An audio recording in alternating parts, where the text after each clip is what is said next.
আমার প্রথম কবিতা বাংলাদেশের একজন বিখ্যাত কবি আবুল হাসানের লেখা যুগল সন্ধি। ছেলেটি খোঁড়েনি মাটিতে মধুর জল, মেয়েটি কখনো পড়ে নাই নাক চাবি। ছেলেটি তবুও গায় জীবনের গান, মেয়েটি দেখি একাকী আত্মহারা। ছেলেটির চোখে দুর্ভিক্ষের দাহ, মেয়েটির মুখে কত মায়া মৌনতা।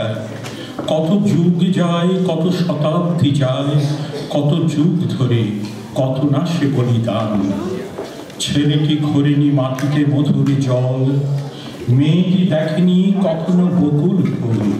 ছেলেটি তবুও প্রকৃতি প্রতিনিধি, মেয়েটি আবেগে উষ্ণ বকুল তলা। ছেলেটি যখন যেতে চায় দক্ষিণে, মেয়েটি তখন ঝর্ণার গান গায়। মেয়েটির মুখে সূর্যাস্তের মায়া, ছেলেটি দিনের ধাবমান রোদ্দুর। কত কাল ধরে কত না গোধূলি তলে, ছেলেটি মেয়েটি এর ওর দিকে চায়। কত বিচ্ছেদ, কত না সে বলিদান, কত যে আকাল শুভ কাল পানি ধায়। ছেলেটির গায়ে বেঁধে কত বল্লম, মেয়েটির মনে কত মেয়ে মরে যায়। ছেলেটি যদিও আঘাতে আহত তবু, মেয়েটি আবার মেয়ে হয়ে হেসে ওঠে। কত বিদ্রোহ, কত না সে বলিদান, পার হয় ওরা কত না মহামারী। ছেলেটির বুকে মেয়েটির বড়া ভয়, মেয়েটির চোখে ছেলেটির ভালোবাসা। একজন ফের উদ্যানে আনে ফুল, একজন মাঠে ফলায় পরিশ্রম। কত না রাত্রি, কত না দিনের ডেরা, কত না অশ্রু, কত না আলিঙ্গন। ছেলেটি আবার খোঁড়ে মাটি, খোঁড়ে জল, মেয়েটি আবার নাকে পড়ে নাক চাবি। ছেলেটির চোখে মেয়েটির বড়া ভয়, মেয়েটিকে দেখে একাকী আত্মহারা। পরের কবিতাটি জয় গোস্বামীর। জয় গোস্বামীর নাম আপনারা অনেকে নিশ্চয়ই শুনেছেন। জয় গোস্বামীর ছোট্ট একটি কবিতা। আমরা তো অল্পে খুশি, কি হবে দুঃখ করে। আমাদের দিন চলে যায় সাধারণ ভাগ্যা করে। চলে যায় দিন আমাদের অসুখে থাকবে নাতে, রাত্রিরে দু ভাই মিলে টান দিই গঞ্জি কাটে। সব দিন হয় না বাজার, হয় মাত্র হাত ছাড়া। বাড়িতে ফেরার পথে কিনে আনি গোলাপ চা, কিন্তু পুতবো কোথায়, ফুল কি হবে তাতে। সে অনেক পরের কথা, টান দিই গঞ্জি কাটে। আমরা তো এতেই খুশি, বলার অধিক কে চায়। এসে খেলে কষ্ট করে আমাদের দিন যে চলে যায়। মাঝে মাঝে চলেও না দিন, বাড়ি ফিরে দুপুর রাতে। খেতে বসে রাত চলে যায়, নুন নেই ঠান্ডা হাতে। রাত চলে মাথায় আমার, আমি তার মাথায় চড়ি। বাপ বেটা দুভাই মিলে সারা তারা মাথায় করি। করি তো কারটাতে কি, আমরা তো সামান্য লোক। আমাদের শুকনো ভাতে লবণের ব্যবস্থা হোক। সুভাষ মুখার্জির শূন্য নয় কবিতাটি আমার খুব প্রিয়, এবং সুভাষ মুখার্জিকে এই কবিতাকে আমি শোনাতে পেরেছিলাম লন্ডনের একটি অনুষ্ঠানে, একটি ঘরোয়া পরিবেশ। শূন্য নয়, সুভাষ মুখার্জি। লাবণ্য, একবার উপরে তাকালে দেখতে পাবে মাথার উপর শূন্যতা কেবলমাত্র শূন্য নয়। চন্দ্র সূর্য গ্রহ তারা শূন্যে বাঁধে ঘর, আলো বাঁধে ঘর দেখো অন্ধকার। দুই তীর দিয়ে বাঁধে নদীও নিজেকে সমুদ্রে পড়ার আগে। জীবনের সে একই বৃত্তে ঘুরি আমরা প্রত্যেকে।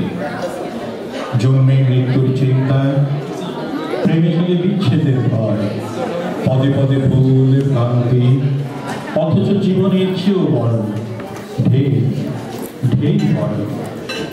শিশির বিন্দুর শান্তি, ঘাসের ডাগায় দোলে।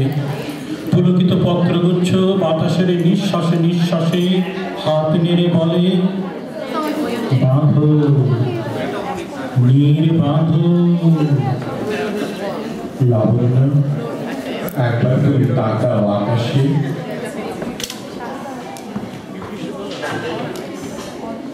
হেলাল হাফিজ বাংলাদেশের একজন জনপ্রিয় কবি, তার একটি ছোট্ট কবিতা।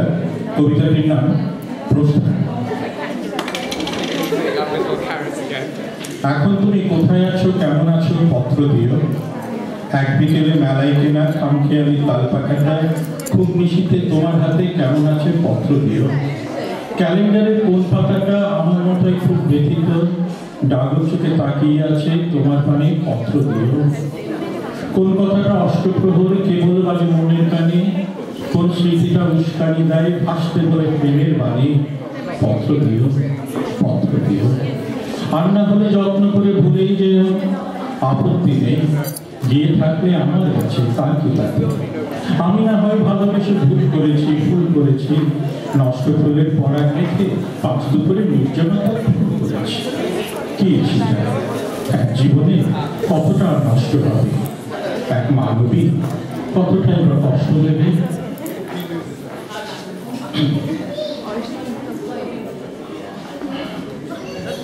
একটি আঞ্চলিক কবিতা। কবিতাটির নাম বেদনার পদাবলী। লিখেছেন বাংলাদেশের আরেকজন কবি মোস্তফা মীর। পানির দোহাই লাগিয়ে লোক তুমি দেখাইও না মাঝি, গতরে কাপড় নাই আত্মায় খাইয়া ধরা পাচ্ছি। অপরে নিশুতি রায় মাঝি, তুমি নাই ফিরা যাও, কোনোদিন আসবা না, আসো যদি মোর মাথা খাও। আমার স্বামী গেছে বাড়ির চেন লাগে, তারপরে কাঁদে আমি একলাই মিষ্টি গাইতে থাকি। অপরা নারীর ব্যথা বুঝবে না তুমি বিন্দেশি, নত সৈকতের জ্বালা একা পাখনের সাইয়াও বেশি। তাও তো পারি না মাঝি, স্বামীর দিছি যে জবান, আমার সব লাগে বুক কাপে ঝড়ের রানা। আশ্বিনে উঠব গান, স্বামী আইল ফেরা ঘরে, সাজাইয়া টিনের বাস্ক কত কথা মোর মনে পড়ে। না মাঝে হাত ছাড়ো, দেখা ফেলার কে পাশে, কেমনে দেখাবো ওই মুখ আমি স্বামীর কাছে। নদীর দোহাই লাগি মাঝে তুমি ফিরা যাও না, কখনই ডাকবো পাখি রাইত বুঝি শেষ হইয়া যায়। যখনই বলবো মনে মাসি এই পথ দিয়া পাড়ি দিও, রক্ষা নদীর কাছে সুপি সুপি মন কথা কইও। আরো 3 মিনিট সময় আছে, আমি শেষ কবিতাটা করছি।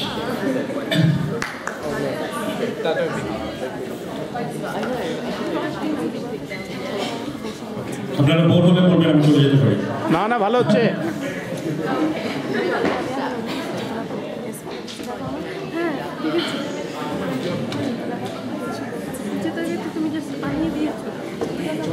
পশ্চিমবঙ্গের কবি, আমার একজন প্রিয় কবি সুবোধ সরকার।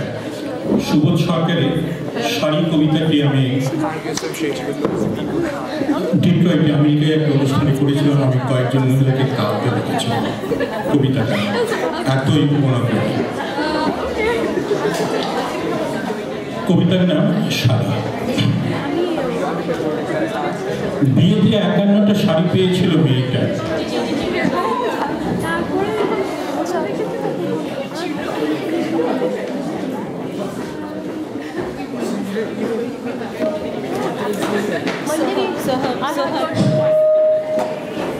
Can you please be quiet and we can enjoy this poem?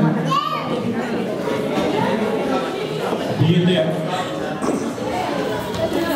51টা sari পেয়েছিল মেয়েটা, অষ্টমঙ্গলায় ফিরে এসে আরো 6টা। এত শাড়ি একসঙ্গে সে জীবনে দেখেনি।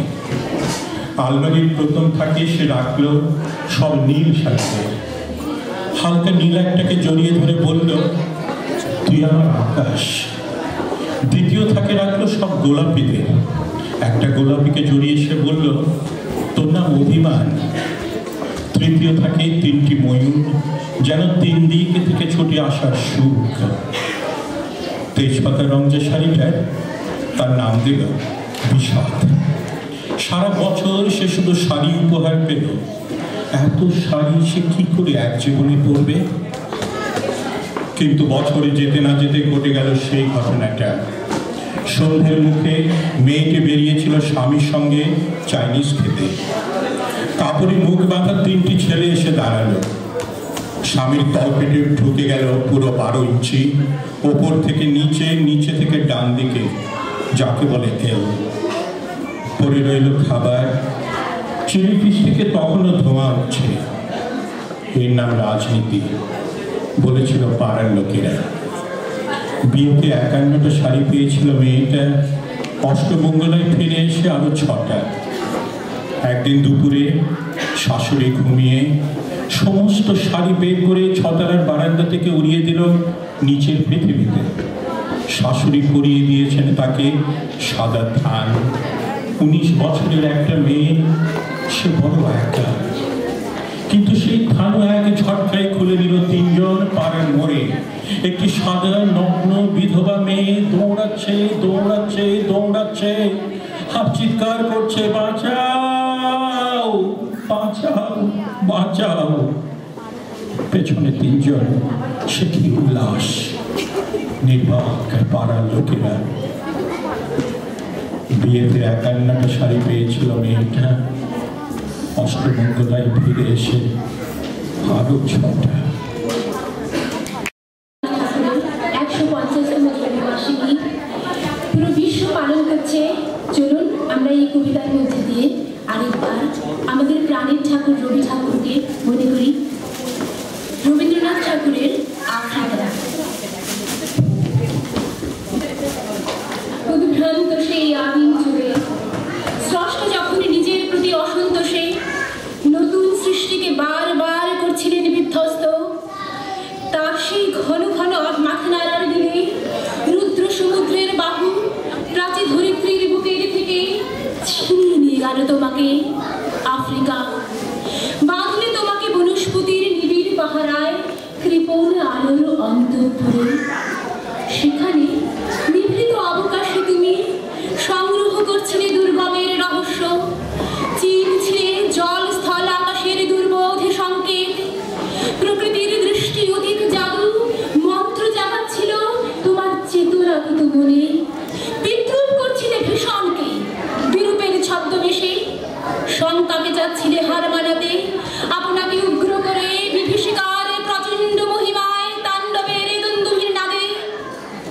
হায় ছায়াবৃতা কালো ঘোমটার নিচে অপরিচিত ছিল তোমার মানব রূপ। উপেক্ষার আবিল দৃষ্টিতে এলো ওরা লোহার হাত করে নিয়ে, নখ যাদের তীক্ষ্ণ তোমার নেকড়ের যে। এলো মানুষ ধরার দল, গর্বে যারা অন্ধ তোমার সূর্য হারা অরণ্যের যে। সভ্যের বর্বর লোভ নগ্ন করলো আপন নির্লজ্জ অমানুষতা। তোমার ভাষাহীন ক্রন্দনে বাষ্পাকুল অরণ্য পথে পঙ্কিল হলো ধুলি তোমার রক্তে অশ্রুতে মিশে। দস্যু পায়ের কাঁটা মারা জুতোর তলায় বিভৎস কাদার পিণ্ড চিরচিহ্ন দিয়ে গেল তোমার অপমানিত ইতিহাসে। সমুদ্র পারে সেই মুহূর্তেই তাদের পাড়ায় পাড়ায় মন্দিরে বাজছিল পূজার ঘণ্টা। সকালে সন্ধ্যায় দয়াময় দেবতার নামে শিশুরা খেলছিল মায়ের কোলে। কবির সঙ্গীতে বেজে উঠছিল সুন্দরের আরাধনা। আজ যখন পশ্চিমী দিগন্তে প্রদোষকাল ঝঞ্ঝা বাতাসের ঊর্ধ্বশ্বাস, যখন গুপ্ত গহ্বর থেকে বসরা বেরিয়ে এলো, অশুভ ধ্বনিতে ঘোষণা করলো দিনের অন্তিম কাল। এসো যুগান্তের কবি, আসন্ন সন্ধ্যার শেষ রশ্মিপাতে দাঁড়াও ওই মান হারা মানবীর দ্বারে। বলো ক্ষমা করো, হিংস্র প্রলাপের মধ্যে সেই হোক তোমার সভ্যতার শেষ পুণ্যবাণী। নমস্কার।